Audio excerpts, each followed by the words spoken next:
What's going on, guys? My name's Tyler. Welcome back to the channel today. We're going to cover my 6-week birthday bench press program.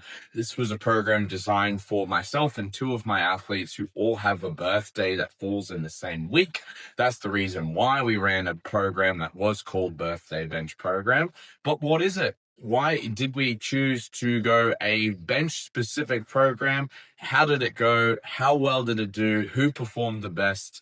These are all details we'll break into for the video. Before we jump into the video, if you want to do the program, it is absolutely free. The link is in the description if you want to boost your bench press too. We saw some good progressions. Let's cover off the program itself. What is the program? How long does it run for? How many days per week is it? Well, the Birthday Bench Press program is a 3-session per week program that focuses on the bench. Day 1 is a volume session where we look at doing higher rep ranges and more accessory work. Session 2 is a positional and speed session where we look at building some explosive power as well as focusing on key positions, in this case, the long pause.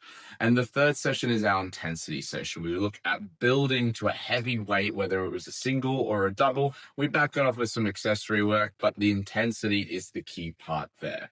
Now, the cycle itself ran for 6 weeks. Now, my premium members had access to an additional session that was focused on squat and deadlift, where each week it would alternate between squat and deadlift. Funnily enough, we saw huge amounts of PRs come out of the squat and deadlift at the end of the bench cycle versus the actual bench press itself. Maybe the lower volume on those two lifts tended to help. Obviously, we weren't working a full, well-rounded program. It was literally core work, squat, deadlift, back work, and that was it for the squat and deadlift. The odd days we would run a specific variation for one of the lifts. Let's say the squat, we did stiletto squats on the odd days, and then the deadlift would be just a heavy variation, 5RM, 3RM, 1RM, I believe. And then on the even sessions, it was the opposite. I ran personally snatch grip deadlifts on the even session, and I had some heavy squats in that senses. So overall, quite a great program.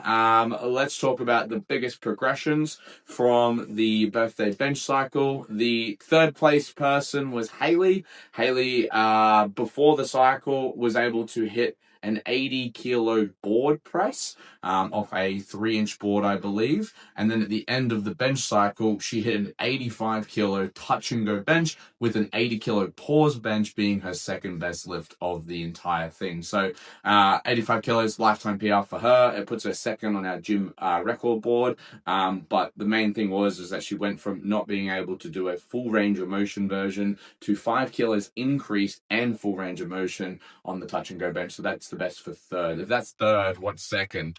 Dominic Jenkins, one of the most dominant athletes in my programming roster. He was able to go from 140 to 155 bench in that 6-week period. Touch and go bench was the 155. He paused on the final session, 150, which is massive. This is PRs all around. Keep in mind, in the end of March this year at our APL States, Dominic was able to hit a competition bench of 127.5. To go from that to 150 in such a short period of time is insane. And that's not even the best performance of the program. So Dominic Jenkins, number 2. Number 1 is my very own brother, completely biased, of course, but my very own brother. Now, wild progression on Justin. For starters, Justin has only a year and a half of training expertise. Prior to this, he did nothing.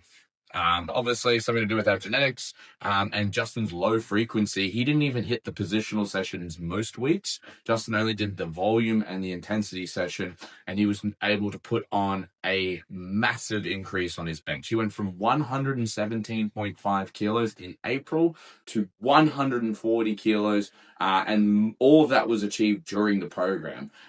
He was able to pause 135 and long pause 130. So overall, Justin smashed the program, and they were our best 3 performing athletes. Honorable mention goes to Tristan Jones, who is our gym's biggest bencher, and he was able to achieve a 193 kilo bench, which was a 0.5 kilo PR at the time. But he also competition paused 190, which in April this year, he did a 180 pause as his third and final lift in the comp.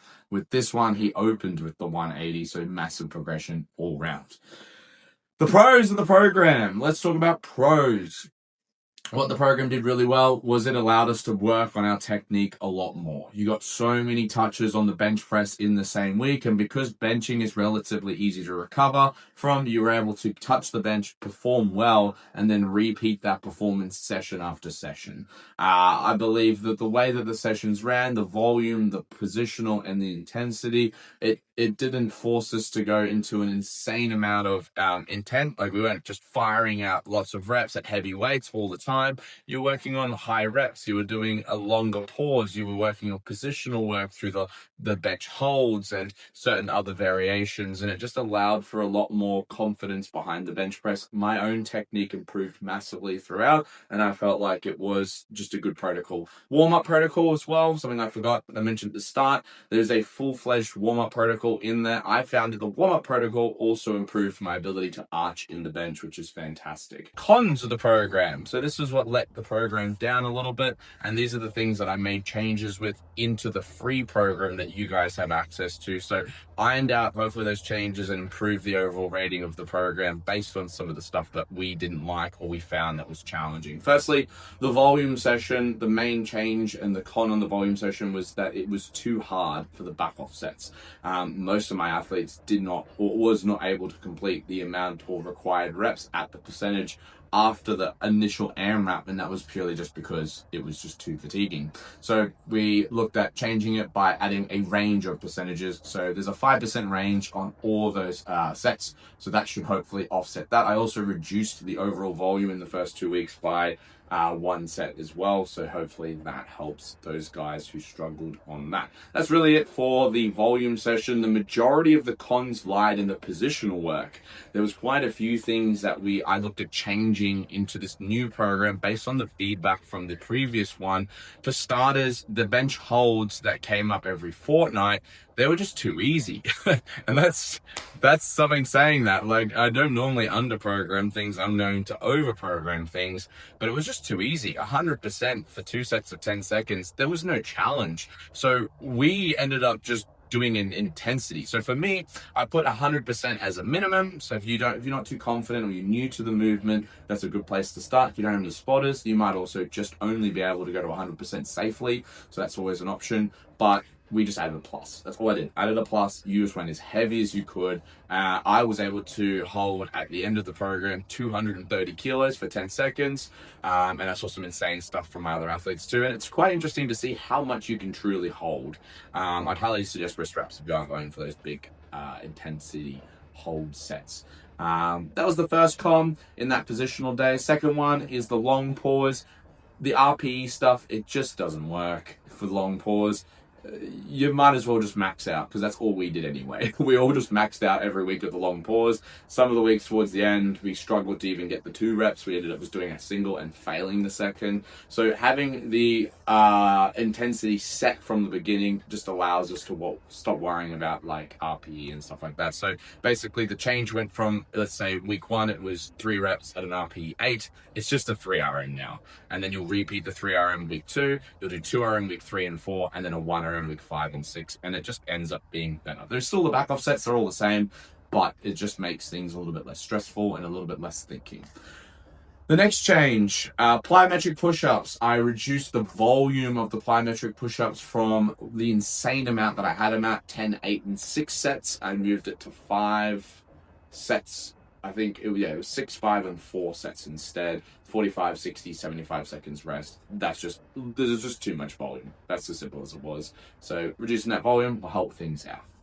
Moving on, board press and pin press. I've deleted that component entirely. We were playing around with the percentages, but it just added too much to that day with the holds, with the long pause, and having to do board press as well. I didn't completely delete board press or pin press from the program. I just moved it to the intensity day on 2 of the 6 weeks. Finally, skull crushers. I just moved those over to the intensity day 2 because it ended up the intensity day being too easy, the positional and volume days being too hard. So with that disparity, I just shifted some of the accessories over, and that seemed to clear things up. Lots to change in that. Don't stress. All those changes have been made in that free program, so don't stress about that. Finally, The intensity day. Wow, this day was fun, but there's these small changes. Hopefully, it's more fun and more beneficial. The first thing I noticed was that the 90% AMRAP, the 95% AMRAP, the 100% AMRAP, it just wasn't feasible. So, the changes that we made with that, it just means that it's less stress. Once again, same idea as the long pause. You get to go those high intensities, but you don't have to stress about like certain percentages and not getting any reps. Because the first 2 weeks of the program, I didn't get a single fucking rep. So that's not good. But anyway, we've changed those. So instead of just AMRAPing bench press at a certain percentage, we adjusted it so that instead of that, you're going to start off with a 2RM. And it's going to be a 2RM board pin press. Week 2, 2RM chain or banded bench press. Week 3 is just a 2RM conventional bench press. Then your week 4, 5, and 6 is just the same, but 1RM in that same format. Close grip. I added close grip in and removed incline dumbbell bench. There is a lot of shoulder work in the program already. I felt like the incline dumbbell bench made it too much shoulder work, so deleted that and I changed it for close grip bench to add a tricep variation in. First 2 weeks, 5 sets of 5. Second 2 weeks, 5 sets of 3. Final 2 weeks, 5 sets of 2. So it should be a little bit more obtainable then. And yeah, that's about as simple as that one goes. So the rating for the program and what I thought it was rated would be about B. Good program. Like I said, with those shortfall, those pitfalls and those changes that made, hopefully the revised version pushes it from a B to an A standard program. And I'm hoping you guys can enjoy and experience that as well. Let's take a look at the program itself and what you guys are looking at getting into if you are interested in joining in on the birthday bench press site. Alrighty guys, we are on the Loom. So apologies on the quality, but anyway, it doesn't matter. So this is the birthday bench press program. So the 3 days a week, you've got volume session, positional work, intensity session. And as I mentioned, you've got those changes. The main things I would make sure we focus on, especially the volume day, obviously completing all of the volume and going as hard as you can on the top set, and then getting at least your pull-ups done. That'd be key. So get these 2 done at least, you've got a good session. With the bench press holds, if you don't have a spotter, but you still want to perform this, make sure your safeties are as high as possible. You literally, if you start to bend your elbow in any way, shape, or form, you're not going to be able to save that weight. So make sure your safety is a priority. But if you can, you should have at least one, if not multiple spotters on this one. If you don't have that access or you're too scared, just keep it at the 100% recommendation.